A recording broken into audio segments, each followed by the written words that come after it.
Et bien longtemps aussi, après la grande dérive des fragments du continent, bien avant le grand déluge, dans le livre de Deux Rois chapitre 9, au verset 1 à 3, c'est aussi l'histoire de celui qu'on va appeler Sunga, son vrai nom Sunga. Et dans les Bibles classiques, ils vont l'appeler Élisée, qui était le disciple d'Élie. Donc, celui qui a remplacé Élie en tant que prophète. Si vous comprenez que dans Deux Rois chapitre 9, au verset 1 à 3, même son histoire, c'était l'histoire d'Élisée qui allait dans un village.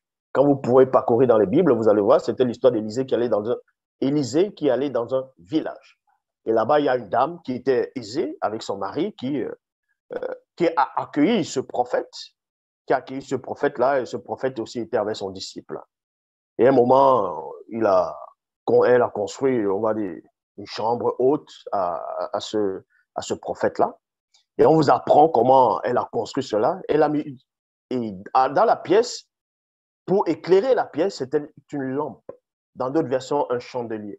Et quand on représente le chandelier, c'était avec des bougies, ainsi de suite, la lampe, bref.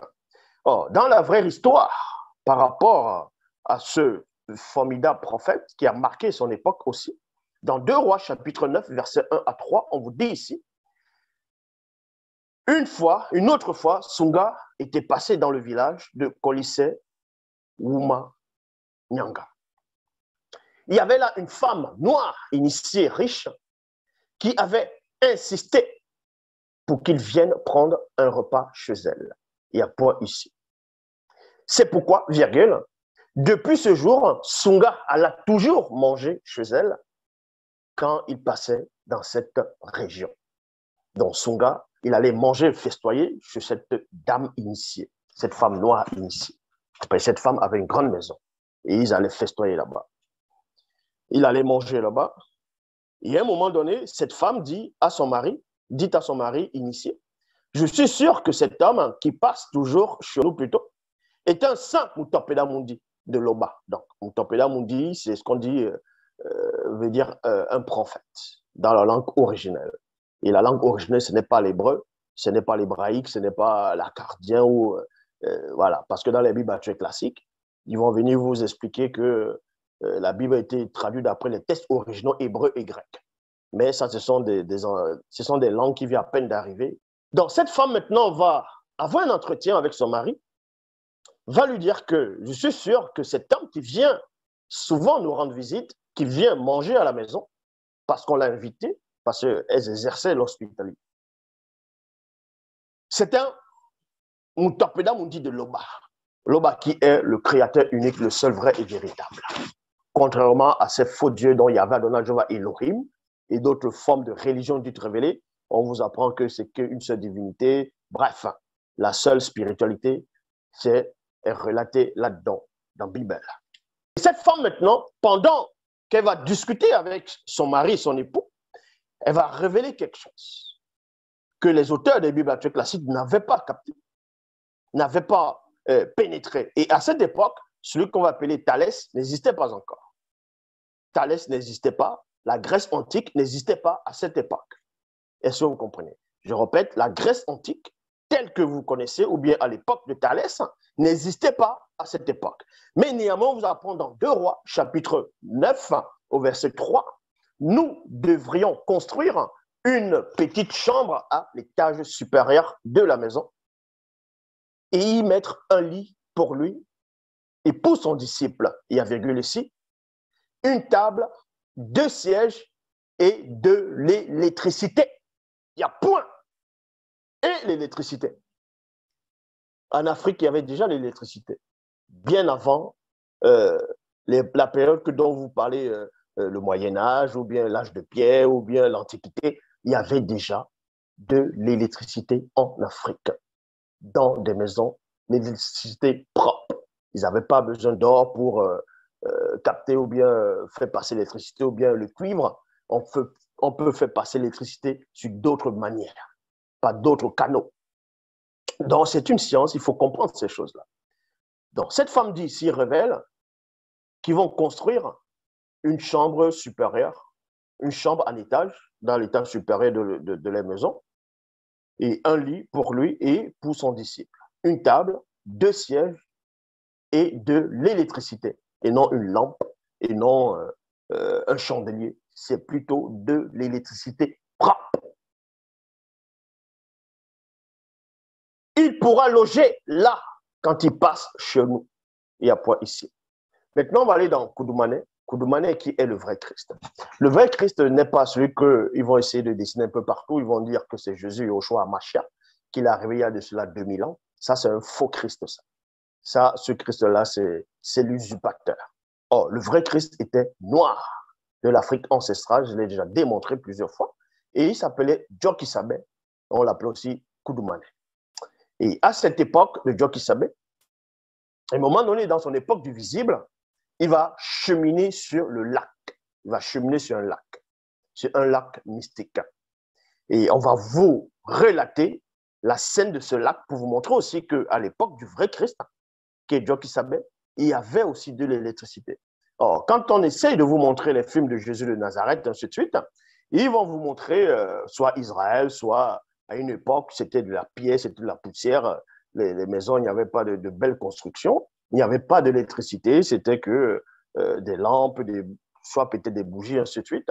Or, on vous dit ici, dans Koudoumane, chapitre 31, versets 17 à 21, il est dit ici, Djokisabé se tint ainsi au milieu de l'obscurité devant ce lac mystique.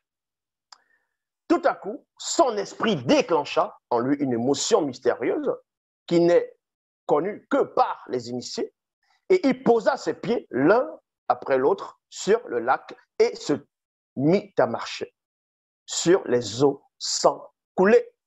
Il y a point ici. Soudainement, le vent se mit à souffler de plus en plus fort et l'aspect des nuages se changea en accru de multiples couches. Il y a point, l'orage devint si violent que l'électricité statique s'accumula entre les nuages d'orage et allant jusqu'à 100 millions de volts, qui finit par produire un plasma lors de la décharge, causa une expansion explosive de l'air par dégagement de la chaleur. Il y a virgule ici, qui se dissipa dès cet instant. Le plasma créa un éclat de lumière et de tonnerre. Les éclairs jaillissaient avec une telle puissance que des voix et des coups de tonnerre se firent entendre. Donc, comprenez ici que ceux qui sont venus rédiger les Bibles classiques dans le Moyen-Âge avaient des cerveaux primitifs, donc ils ne pouvaient pas comprendre ces choses-là. Or, ici, c'est le livre par excellence, c'est le seul support où on vous révèle la vraie histoire de l'humanité, comment le monde a été créé avec une telle précision, l'origine de l'électricité dans le visible qu'on voit, comment les pyramides ont été bâties, parce que les archéologues actuellement vont en Égypte, vont faire des recherches, ils vont dire experts en Égypte, ainsi de suite, vont se donner des titres, et ils ne sauront comment les Égyptiens ont fait pour bâtir des pyramides. Et d'autres maintenant vont vous dire non, ça ne pouvait pas être des Noirs qui ont pu bâtir des pyramides parce qu'à cette époque, ils n'étaient pas intelligents. C'est forcément une vie extraterrestre qui sont venus aider les Égyptiens, ces Noirs, à bâtir des pyramides. Parce que quand on voit les pyramides, les pierres telles que c'est disposé, il fallait maîtriser non seulement la géométrie, la science, ainsi de suite, pour disposer les pierres de cette façon. Et encore, les pierres pèsent des tonnes. Et pour poser des pierres les unes, une sur l'autre, il faut avoir déjà ce qu'on appelle même la technologie, il faut avoir des machines, des engins, selon eux, soit des tracteurs pour soulever des pierres. Comment les Égyptiens ont fait pour transporter ces pierres-là, vu que selon les archéologues, selon, entre guillemets, les scientifiques de cette époque, ils vont vous expliquer, selon les spécialistes, que dans l'Égypte antique, au temps des pharaons, il n'y avait pas encore, ou tout simplement à l'époque où on a bâti des pyramides, l'homme n'avait pas encore découvert la roue. Donc, s'il n'a pas découvert la roue, comment ils ont fait pour transporter les pierres? Est-ce qu'ils ont porté des pierres sur le dos ou comment?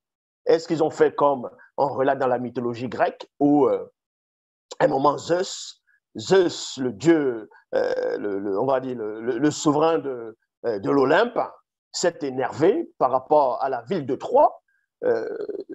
Il a demandé, je crois que c'était à Poséidon et à un autre fameux dieu, de construire la tour, en gros les murs de la ville de Troie. Parce que dans la mythologie grecque, je crois que c'est Poséidon, et soit c'est Apollon, soit un autre dieu qui ont construit la tour de Troie. C'est pour ça que quand les adversaires des Troyens venaient pour prendre la ville de Troie, ils ne pouvaient pas parce que la tour était immense, c'était puissant, c'était vraiment fortifié.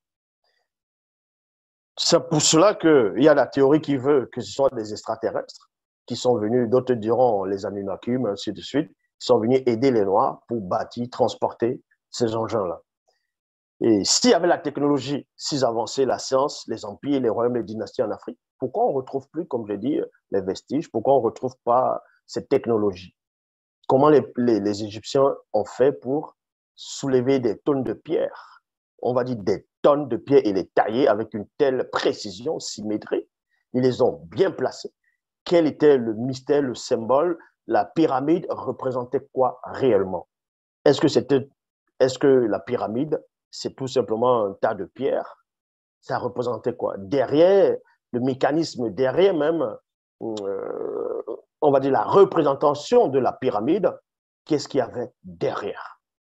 Voilà ce que les archéologues, nous pourrons vous expliquer, nous pourrons pénétrer, parce qu'eux, ils sont limités à l'espace-temps. Ils sont complètement limités parce qu'eux, ils pensent, eux, que le savoir vient de l'Europe, que tout a commencé en gros en Europe, les frères Lumière, la connaissance, l'éclairage, ainsi de suite. Non, tout vient d'Afrique. L'Afrique est le berceau de l'humanité.